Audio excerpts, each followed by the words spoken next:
पिछले एपिसोड में आरव ने रायगढ़ किले के पास एक रहस्यमय चमकता हुआ गोला देखा। जैसे ही उसने उसे छुआ, एक प्राचीन ऊर्जा की लहर उसके शरीर में दौड़ गई। उसी समय एक अनजान शख्स पेड़ के पीछे से ये सब देख रहा था।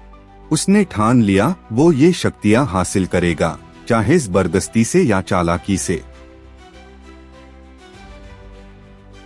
उस रात आरव अपनी माँ को अपनी नई शक्तियों के बारे में बताना चाहता था, लेकिन जैसे ही वो कुछ कहने वाला था, माँ ने मुस्कुराते हुए कहा, खाना तैयार है बेटा, चलो खाना खा लो। आरव ने धीरे से जवाब दिया, माँ अभी खाने का मन नहीं है। थोड़ा अजीब सा लग रहा है। उसे लग रहा था कि अगर उसने अपनी माँ को इस शक्ति के बारे में बताया तो शायद वो खतरे में आ सकती हैं। अगली सुबह आरव कॉलेज से जल्दी लौट आया। उसके मन में बस एक ही सवाल था, ये शक्ति काम कैसे करती है? वो सीधे जंगल की तरफ निकल पड़ा। वहां पहुंचकर उसने हाथ हिलाने शुरू किए। हवा में उछलने लगा। कुछ मंत्र जैसा बोलने की कोशिश की, लेकिन कुछ भी नहीं हुआ। थककर वो जमीन पर बैठ गया और सोचने लगा, शक्ति तो है, लेकिन इसे इस्तेमाल कैसे करूं? काफी देर कोशिश करने के बाद भी जब कुछ समझ नहीं आया तो उसने हार मान ली और उदास होकर घर लौट आया। उसके चेहरे पर साफ था, उम्मीदें थीं, लेकिन जवाब नहीं।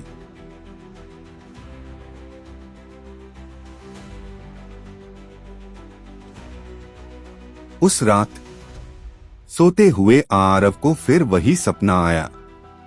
उसके सीने से वही चमकती हुई ऊर्जा निकल रही थी, जैसे उस ऑर्ब से जुड़ी हो। उसके पीछे एक भालू जैसे दिखने वाला अजीब प्राणी खड़ा था, जो जोर जोर से हंस रहा था।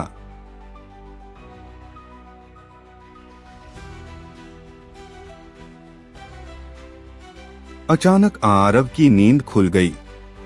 उसका दिल तेज धड़क रहा था। उसने समझ लिया कि वो सीने पर हाथ रखते ही सक्रिय हो जाता है। उसने धीरे से अपने सीने पर हाथ रखा और एक हल्की चमक फिर से उभर आई। ये शक्ति मेरे अंदर है, लेकिन ये सपना क्या बता रहा है? वो भालू जैसा प्राणी कौन है? अगले दिन आरव जंगल की ओर गया।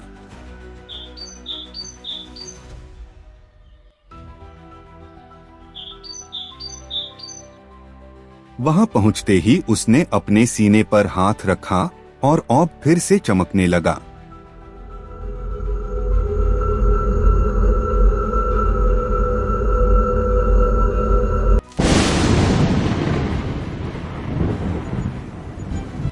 अब वो अपनी शक्तियों को परखना चाहता था। जैसे ही उसने दौड़ना शुरू किया, उसकी रफ्तार प्रकाश की गति जैसी हो गई। पेड़ पत्थर सब पीछे छूट गए। फिर उसने हाथों से एक खास मुद्रा बनाई और अचानक उसके हाथों से बिजली निकलने लगी। लेकिन बिजली की चिंगारी से जंगल में आग लग गई। आरव घबरा गया। नहीं, ये मैंने क्या कर दिया? वो तेजी से इधर उधर भागा, आग को फैलने से रोकने की कोशिश की। फिर उसने उड़ने की कोशिश की, जैसे फिल्मों में हीरो उड़ते हैं। लेकिन जैसे ही उसने छलांग लगाई, वो जमीन पर गिर पड़ा।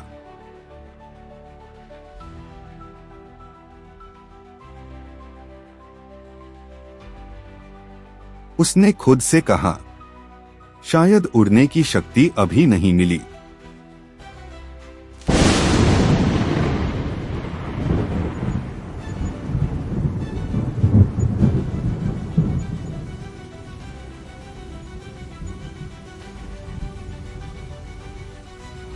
पावर मिलने के बाद आरव के अंदर ऊर्जा की एक जबरदस्त लहर दौड़ गई। वह मुस्कराया और खुशी से हवा में उछल पड़ा। मैं कितना खुश हूँ, वह चिल्लाया। फिर वह अचानक रुक गया। रुको, अब मुझे एक सुपर हीरो नाम चाहिए। मेरे पास बिजली की शक्ति है तो नाम भी उसी पर आधारित होना चाहिए, उसने सोचा। वह घर की ओर लौट गया।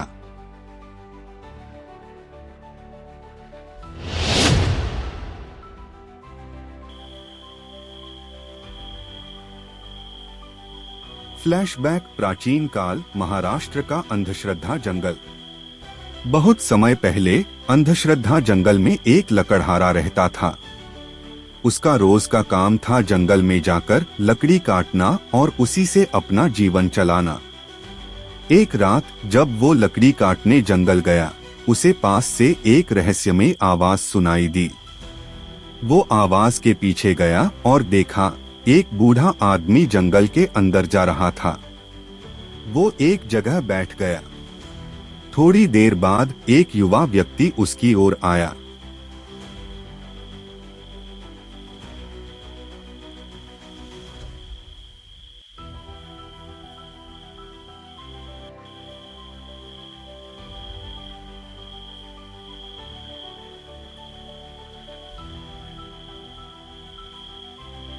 लकड़हारा पेड़ के पीछे छिपकर ये सब देख रहा था।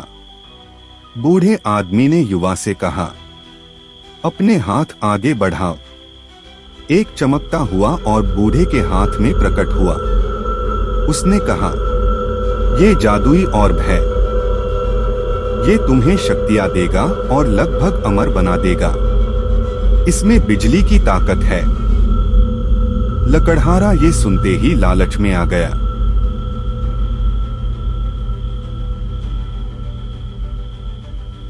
वो दौड़ता हुआ आया और अपने हथियार से बूढ़े और युवा दोनों को मार दिया।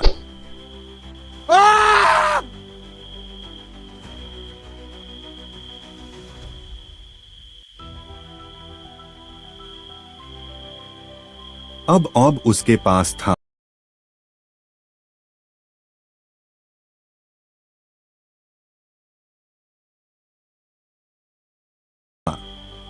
वर्तमान समय। वो लकड़हारा अब एक शक्तिशाली, लगभग अमर व्यक्ति बन चुका है।